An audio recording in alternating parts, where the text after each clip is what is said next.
Shalom, horas untuk kita semua. Kita jumpa lagi dalam renungan harian AKBP Resort Surabaya. Mari kita berdoa untuk mempersiapkan hati kita mendengarkan firman Tuhan. Damai sejahtera Allah yang melampaui segala akal itulah yang memelihara hati dan pikiran saudara-saudara sekalian dalam Kristus Yesus Tuhan kita. Amin. Firman Tuhan untuk kita pada hari ini Selasa 11 November 2025 diambil dari Yeremia pasal yang ke-18 ayat yang ke-14 sampai dengan ayat yang ke-15. Demikianlah firman Tuhan. Masakan salju putih akan beralih dari gunung batu Sirion? Masakan air gunung akan habis, air yang sejuk dan mengalir? Tetapi umatku telah melupakan aku. Mereka telah membakar korban kepada dewa kesia-siaan. Mereka telah tersandung jatuh di jalan-jalan mereka, yakni jalan-jalan dari dahulu kala, dan telah mengambil jalan simpangan, yakni jalan yang tidak diratakan. Demikianlah firman Tuhan. Bapak, Ibu, remaja, Naposo Bulung, dan juga adik-adikku yang terkasih dalam Yesus Kristus. Saya dulu pernah punya seorang teman, waktu itu SMP, dan dia tuh sangat baik orangnya. Orang mengenal dia sebagai orang yang baik, perilakunya halus, perilakunya juga sabar. Tetapi rupanya dia punya 3 orang yang sangat dia benci. Kenapa? Saya pernah tanya kepada beliau, kenapa kamu membenci 3 orang itu? Apa katanya? Percuma saya sudah baik sama dia. Saya justru ditolak. Saya pernah diketawain. Saya justru pernah diperlakukan yang tidak baik oleh mereka. Saya pernah itu sampai dibully oleh mereka. Itulah mengapa saya benci. Jadi seolah-olah kebaikan saya itu tidak ada artinya. Nah, saat ini bagaimana dengan Tuhan? Ya, Tuhan sudah sangat baik pada orang Israel. Dia melepaskan bangsa Israel dari tanah Mesir, dari perbudakan menuju tanah Kanaan. Tuhan juga yang memberkati tanah mereka, Tuhan juga memberkati ekonomi mereka dan lain sebagainya. Tapi apa yang terjadi? Apa balasan orang Israel terhadap Tuhan? Ayat 15 jawabannya. Tetapi umatku telah melupakan aku, mereka telah membakar korban kepada dewa kesia-siaan. Bayangin, bangsa Israel menduakan Tuhan. Mereka telah tersandung jatuh di jalan-jalan mereka, artinya bahwa mereka sudah mengikuti jalannya dewa-dewa itu yang bertentangan dengan firman Tuhan, yakni jalan-jalan dari dahulu kala, dan telah mengambil jalan simpangan, yakni jalan yang tidak diratakan. Artinya bahwa jalan bangsa Israel sudah jauh menyimpang dan bahkan tidak lagi sesuai dengan kehendak Tuhan, bahkan Taurat Tuhan.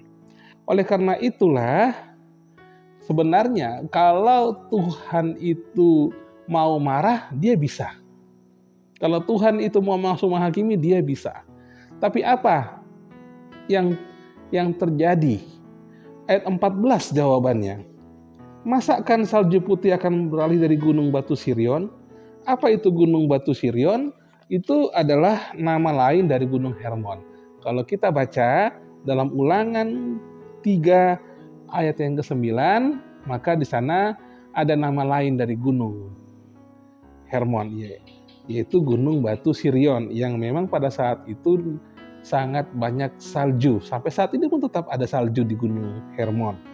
Nah, kemudian lagi dikatakan, masakan air gunung akan habis, air yang sejuk dan mengalir. Artinya apa? Tuhan tetap mengasihi bangsa Israel.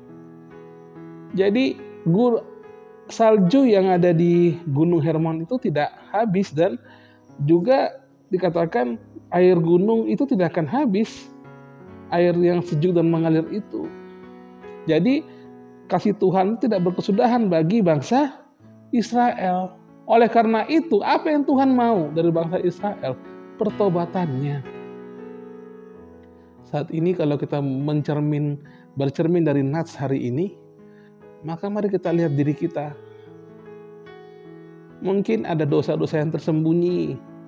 Mungkin ada hal-hal yang terus kejahatan yang kita lakukan. Orang nggak tahu, tapi hanya kita yang tahu, tapi Tuhan tahu. Dan Tuhan tetap sabar. Dalam 2 Petrus 3:9 dikatakan, Ia sabar terhadap kamu dan tidak ingin seorang pun binasa, melainkan semua orang berbalik dan bertobat. Ini yang Tuhan inginkan. Demikian juga Tuhan inginkan pada bangsa Israel. Kalau kita baca dalam Yeremia 18 ayat 7 dan 8.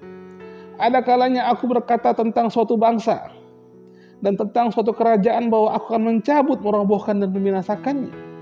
Tapi apabila bangsa yang terhadap siapa aku berkata demikian telah bertobat dari kejahatannya, maka menyesallah aku bahwa aku hendak menjatuhkan malapetaka yang kurancangkan itu terhadap mereka.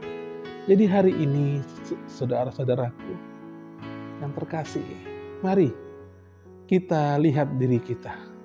Mungkin kita masih sombong, tinggi hati, mungkin kita masih suka mengkorupsi uang, mungkin kita masih suka sesuatu yang tidak berkenan di hadapan Tuhan. Selagi masih ada waktu, Dia sabar terhadap kita. Dia tidak ingin kita binasa. Kita nggak pernah tahu kapan umur kita, dan kita nggak pernah tahu juga kapan Dia datang kedua kali. Namun sebelum Dia datang kedua kali, mari saat ini kita buka hati kita. Mari kita bertobat dari segala dosa-dosa kita, baik dosa yang kelihatan dan juga dosa yang tersembunyi. Karena Tuhan menerima kita sebagaimana adanya kita. Amin. Mari kita berdoa. Terima kasih ya Tuhan Yesus untuk kebaikan-Mu. Terima kasih Tuhan untuk firman-Mu hari ini. Engkau sangat baik ya Tuhan. Walaupun Engkau sangat baik pada kami, tapi terkadang kami yang jauh daripada-Mu. Kami tetap melakukan hal-hal yang jahat yang tidak berkenan di hadapan-Mu. Ampuni kami ya Tuhan Yesus, kasihanilah kami.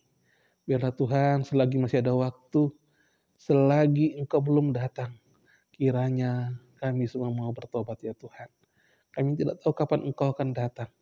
Namun hari ini kita kami mendengarkan firman-Mu, biarlah kami tidak berkeras hati.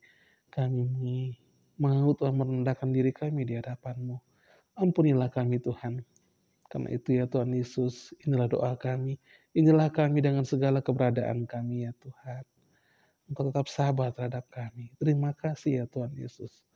Dan ketika kami akan menghadapi hari-hari ini ya Tuhan, kami menghadapi tantangan yang akan kami jalani, kiranya Tuhan menyertai kami.